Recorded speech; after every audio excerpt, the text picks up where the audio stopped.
پیارے دوستو السلام علیکم۔ ایٹو ٹاکیشی پاکستان میں جاپان کے ڈپٹی چیف آف مشن ہیں۔ یہ انتہائی سمجھدار، تجربہ کار اور منجو سفارتکار ہیں۔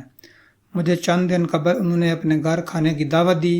میں نے ان کے جاپانی کلچر، کھانے اور سفارتکاری تینوں کو خوب انجوائے کیا۔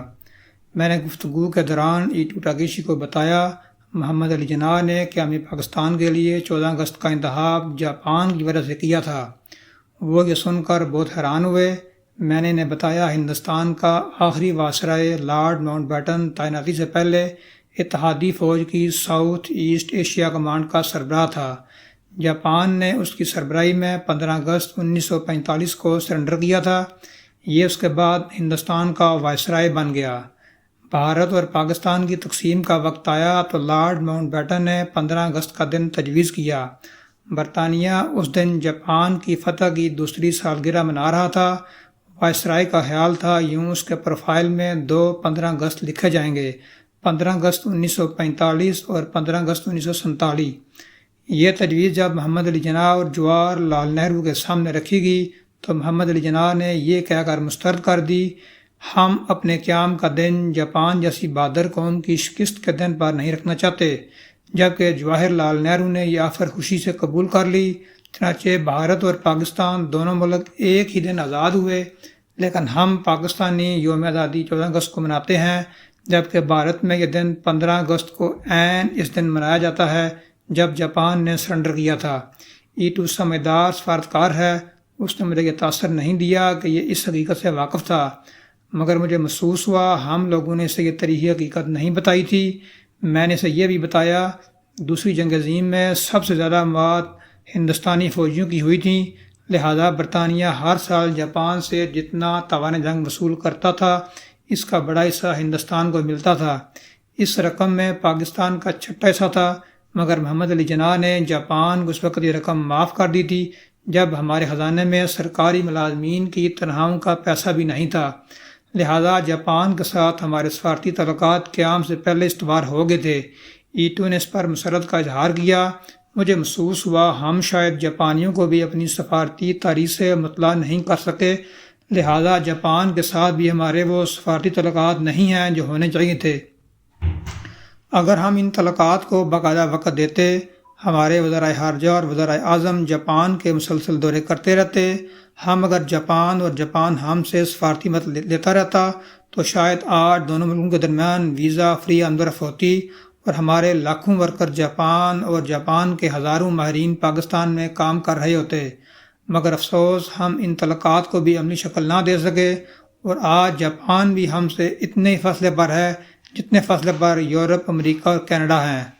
ہمارا اب بھی زیادہ نقصان نہیں ہوا، ہم اگر اپنی سفارتی حماقتوں کا تخمینہ لگا کر سفارتکاری کے SOPs طے کر لیں تو ہم اقوام عالم میں دوبارہ قدموں پر کھڑے ہو سکتے ہیں۔ اگر ہم زیادہ نہ کریں تو بھی ہم دنیا کے مختلف ملکوں پر اپنے سفارتی یا صنعت کی فہرست بنائیں، اپنے لوگوں کو یہ رٹائیں، اور جب بھی اس ملک کے سفارتی عملے سے ملیں تو یہ انہیں اپنے تعلقات کی سفارتی تاریخ سے مطلع کریں۔ اس سے بھی اجنبیت کی دیواریں چھوٹی ہوں گی اور ہمارے سفارتی تعلقات میں اضافہ ہوگا۔ مثلاً ہم نے آج کی 2 سپر پاور امریکہ اور چین کو ایک میز پر بٹھایا تھا، اور یہ 20ویں صدی کا سب سے بڑا سفارتی واقعہ تھا۔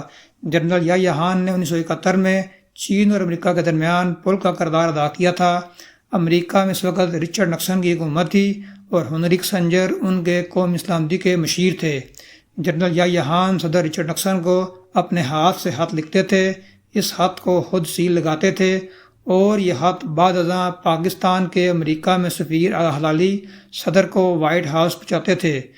2 صدر اس معاملے کو خفیہ رکھنے کے لیے ہاتھ ٹائی بھی نہیں کرتے تھے۔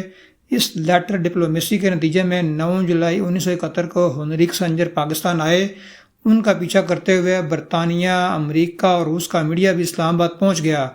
جنرل یحییٰ خان میڈیا کو چکر دینے کے لیے نتھیا گلی کے ایوان صدر میں منتقل ہو گئے۔ ہنری کسنجر سے ملتا جلتا ایک گورا تیار کیا گیا۔ PTV کے میک اپ آرٹسٹ سے اس کا کسنجر جیسا ہولیا بنوایا گیا، اور اس جعلی کسنجر کو صدارتی موٹرکیڈ میں اسلام آباد سے نتھیا گلی روانہ کر دیا گیا۔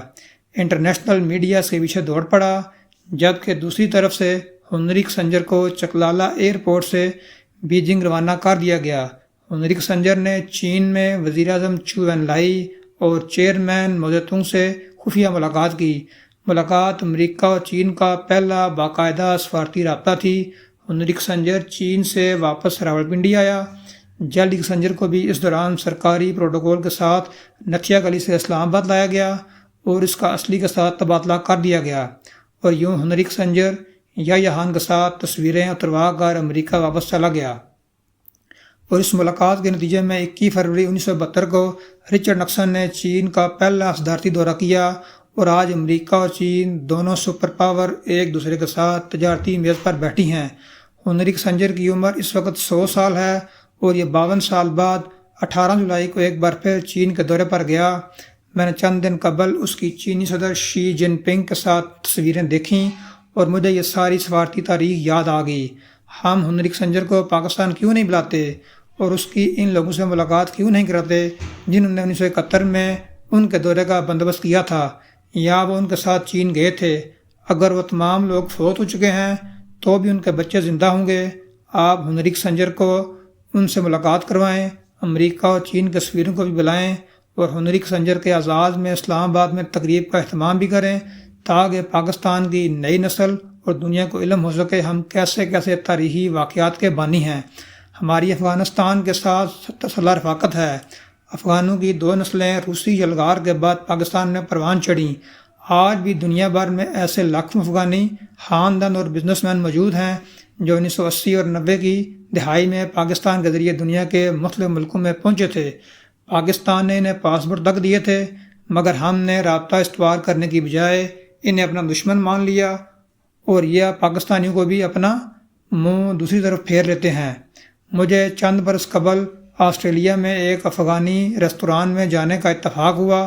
ریستوران کا مالک قندھار سے تعلق رکھتا تھا۔ وہ پاکستان کے ذریعے آسٹریلیا آیا اور پاکستانی سے شدید نفرت کرتا تھا۔ میرے ساتھ بھی اس نے بدتمیزی شروع کر دی۔ میں نے کھانے کے بعد اسے قہوے کی دعوت دی۔ اس نے بڑی مشکل سے دعوت قبول کی۔ میں نے قہوے کے دوران اس سے 2 سوال کیے۔ ایک، کیا تم پاکستان سے آسٹریلیا آئے تھے؟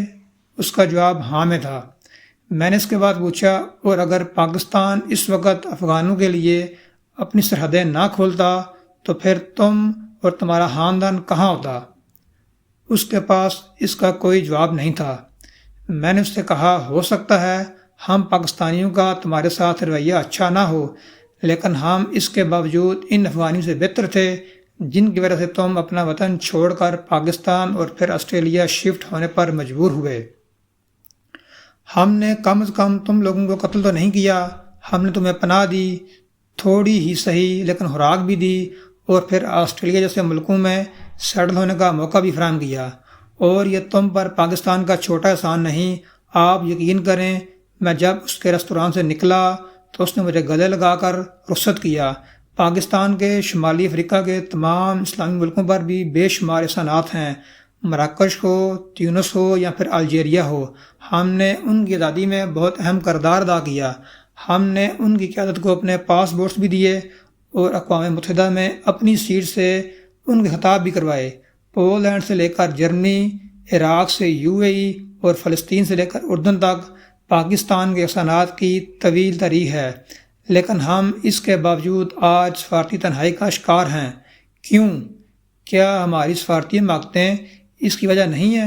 کیا یہ ہمارا مارکیٹنگ فیلئر نہیں ہے؟